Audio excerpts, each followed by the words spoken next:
Hey everyone, and welcome back to the ICCG YouTube channel. My name is Dave, and this is my partner Grant. And we can speak kind of into this a little bit because we've been business partners for over 25 years, and not sure how that's happened, but it's happened, and it's happened pretty well. It's been 20 plus long, hard years. But it's been good. It's been good years, and there's a lot of reasons for that, which we've gone into in other videos. When we talk about adding partners, that's not anything people should take lightly, but it's a question we're asked a lot by, what do you think I ought to make them a partner, or maybe should I make them a partner? Today we're going to be really specific. So we're going to take the next, starting today, there's going to be 4 videos every other week, and they're going to deal with adding a partner in kind of different scenarios. And today we're going to talk about adding a partner that's already an employee of your company, and why that may be good, and why that may have some drawbacks to it too. So, Grant, why don't you kick this off? Because I know you've walked with a lot of companies through this, and there's all sorts of reasons: financial, tax reasons, mental reasons, all sorts of reasons. But walk us through the pros first of this. Obviously the biggest reason why people do it is to retain the employee. You want that employee not to think, oh, I'm going to hang my own shingle. I'm going to take some of your customer base. Mm-hmm. You want to keep that person because it's a real asset to you. Right. It's also somebody who you might trust, and so you can spend a little bit of time, maybe an increasing amount of time, away from the office or away from the manufacturing plant, and you know that somebody's on the same side of the table as you. Trust. It's a trust issue. It's a trust, yes. Which it needs to be. Yeah. Yeah, for sure. Yeah.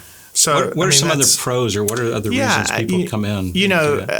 People want, as they grow in their career, they want compensation. They want to be compensated for their efforts. Right. And so our key employees will be a big part of what the company is doing and growing. And you want them to have what we would say in quotes, ownership. And so you want to give them a piece of the bottom line, right? Which is essentially not necessarily ownership, and we'll get into that, but that's where it starts. That's where the conversation starts, right? You want them to stay. You want them to be adequately compensated. You want them to be happy, and you want them to wear the badge. Right. Especially in this day and age right now, it even becomes more of a conversation piece, because you're finding that people aren't staying at companies as long as they have. They're jumping a lot to different companies.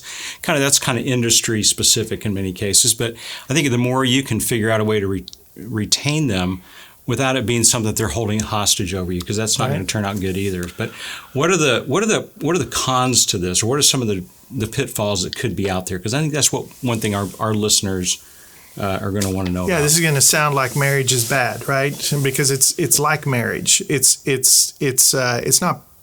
It's very difficult to get out of, and it's expensive. Right. And so you have to go into it lightly, but one of the pitfalls is that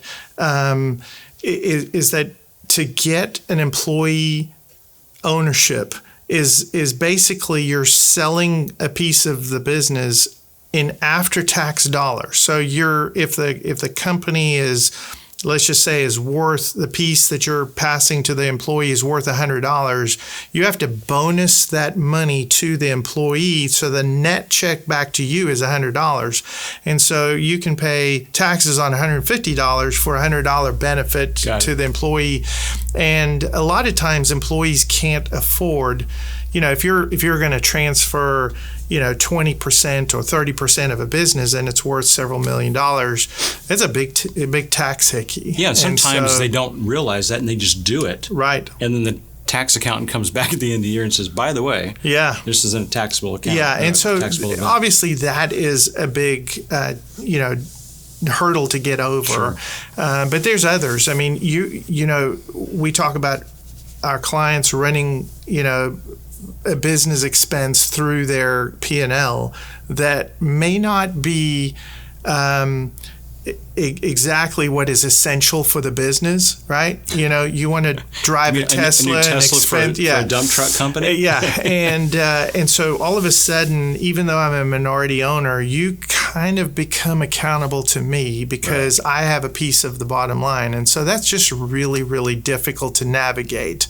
And I want to say this because a lot of who's listening are business owners. Yeah. That really that's a big decision that you do have a responsibility to disclose these things to a new business partner. Yeah, I mean, look, we've seen even a first class ticket create conflict in businesses where, okay, this person is a 10% owner, and all of a sudden they're looking at the president of the company and they're going, hey, can you just not fly first class to Europe? Why can't you fly business class? Because you're spending my money. Yeah. Right. And so you get to where the minority stockholder can nitpick the owner, and it just gets really difficult. And all of these things are not necessarily saying you can't do it. There are ways around it. We talk often about something called phantom equity, which is giving the employee the benefit of ownership, financial benefit of ownership, but without actually having him be an equity partner, right? Okay. Law firms, accounting firms, you always, that guy made partner. Well, it's not always an equity partner. It's more of a position. So the guy gets a title and he gets the economic benefit, right. and you can still not have to pay the tax consequences necessarily, like you would in an option or something like that. So there's ways that you can get around these things. You just have to go into it very, very carefully. As we know, one of the difficulties, the downside, is when you eventually go and sell the company. Now you've got a partner to run everything by. And a lot of times the employee is the guy that's staying around. You might own 80% of the business. You gave me 20% of the business. And now we're selling the company, but I'm staying in the business. Right. And so I kind of have leverage over you, even though I'm only a 20% owner. Yeah. And so you just have to be very careful that all these things are discussed ahead of time so that the partnership functions the way it was originally scripted. Yeah. All that to say, if you're anticipating bringing on one of your employees as a partner, think through all the pros and cons. Don't be afraid of that. If you want to talk with somebody about that, give us a call. We'd be happy to chat with you about it if we can help you with that. And we look forward to seeing you on the next video as we're talking about bringing on a financial partner, and that gets really interesting. Yeah. Hey, thanks for joining Grant, Dave, and the rest of our team today. My name is Andrew, and I'm with the business development side of ICCG. If you have any questions or want to talk to somebody on our team, please visit our website, follow the directions there. I'll most likely be the one to respond, so look forward to hearing from you. Before you go, please subscribe to our YouTube channel, and we'll see you next time.